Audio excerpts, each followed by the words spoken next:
Cutting edge number 1, the essence of the axe. When we say the essence of the axe, it means the basic and most important idea or quality of something. Ayun ang ibig sabihin ng essence, the most important idea. So, ano ba ang essence ng axe sa text natin ngayon? Tingnan natin. Sabi sa verse 1, the company of the prophet said to Elisha, "Look, the place where we meet with you is too small for us." So, yung company or yung school of prophets, lumalago sila, dumadami. So, yung place nila is maliit. So, kailangan ngayon lumaki. So, sabi sa verse 2, let us go to the Jordan where each of us can get a pole and let us build a place there for us to meet. And he said, go. So, nagsuggest yung mga students, punta po tayo sa Jordan River at kumuha ng pole, kumuha tayo ng troso ron at gumawa tayo ng sarili nating bahay o so, panibago nating panululuyan. Sabi sa verse 3, then one of them said, won't you please come with your servants? I will, Elisha replied. And verse 4, and he went with them. And sabi ron, they went to the Jordan and began to cut down trees. Ano ang ibig sabihin ng essence of the axe? Baliwala ang axe kapag wala ang tree. Okay? I made a video na kung saan nagpapakita ng iba't ibang klase ng axe. So, iba't ibang klaseng function din ng axe. So, let's watch this video. Felling axe. It cuts across the grain of wood, as in the felling of trees. In single or double bit forms of many different weights, shapes, handle types and cutting geometries to match the characteristics of the material being cut. More so than with, for instance, a splitting axe, the bit of a felling axe needs to be very sharp to be able to efficiently cut the fibers. Splitting axe. Used in wood splitting to split with the grain of the wood. Splitting axe bits are more wedge shape. This shape causes the axe to rend the fibers of the wood apart without having to cut through them. Broad axe. Used along the grain of the wood for precision splitting or hewing. Like the squaring off of round timbers and usually used in construction. Broad axe bits are most commonly chisel-shaped, one flat and one beveled edge. It is for facilitating more controlled work as the flat cheek passes across the square timber. Mortising axe. It is used for creating mortises. A process which begins by drilling 2 holes at the ends of the intended mortise. Then the wood between the holes is removed with the mortising axe. Some forms of the tool have one blade which may be pushed, swung or struck with a mallet. Carpenter's axe. A small axe, usually slightly larger than a hatchet. It is used in traditional woodwork, joinery and log building. It has a pronounced beard and finger notch to allow a choked grip for precise control. The pole is designed for use as a hammer. Adze. A variation of an axe featuring a head perpendicular to that of an axe.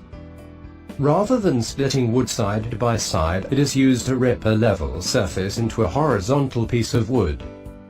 It can also be used as a pickaxe for breaking up rocks and clay. Hatchet. A small, light axe designed for use in one hand specifically while camping or traveling. Hand axe. A small axe used for intermediate chopping, similar to hatchets. Yan. Napanood natin na iba't ibang klaseng axes. Yung mga function nila, yung paano sila dinesign. Typically, axes are designed to cut or shape wood. Kaya meron tayo ng felling axe, splitting axe, broad axe, mortising axe, carpenter's axe, adze, hatchet, hand axe. Yan. Sabi ko nga kanina, your axe can only be useful when there is a tree to cut down. The axe is useless without a tree. No tree, no axe. That's the essence of the axe. Baliwala ang palakol, baliwala ang axe kapag walang punong patutumbahin. What's my point? My point is this. Baliwala ang axe mo kapag walang crisis. Baliwala ang gift mo pag wala ang crisis. Your gift is useful. Your gift is very useful in times of crisis. Ano ba ang crisis? Katulad ng nangyayari sa atin ngayon, may pandemic, mayroong COVID-19. This is a crisis. Na kung saan, sabi dito sa definition ng crisis, crises are experiences that you did not anticipate or prepare for. Sino ba sa atin yung nakapaghanda talaga? Kaya kapag sinabing crisis, yung kumbaga hindi ka handa, bigla na lang dumating. Okay? But you have a gift that is very useful which you can use in times of crisis. Tandaan mo, meron kang gift, meron kang axe na pwede mong gamitin sa crisis na to. Sabi dito, yung mga prophets, sabi sa text natin kanina, alam nilang lumalago sila. Although hindi sinabi ro na nag-pray ba sila, nag-fasting, they worship God, they praise God, hindi na nakalagay doon eh.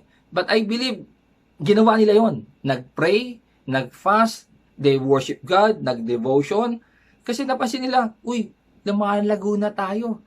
Kailangan natin ng panibagong place na pagkasama-samahan natin or paglalagyan natin. But the problem is, nanatili lang ba sila mag-pray? Nag-fasting lang ba sila? Puro praise and worship lang ba ginawa nila? Ito maganda. Nag-isip sila ng paraan kung paano masusolusyonan yung problema nila. Ano ba yung problem nila? The place is too small for us. Ano solusyon? Kailangan gumawa tayo ng panibagong place. Ito maganda sa mga disciples or sa mga prophets na to. Hindi sila tamad. Hindi sila lazy. Okay? They have resolved na sa isip nila na kailangan gumawa tayo ng panibagong place natin. I want you to know this. Tandaan natin, they are prophets. Hindi sila builders. Hindi sila carpenter. Hindi rin sila yung mga, tawag doon, hindi sila yung, nagpuputol talaga ng puno, nagpuputol ng kahoy. Pero naisip nila na gumawa ng sarili nilang place.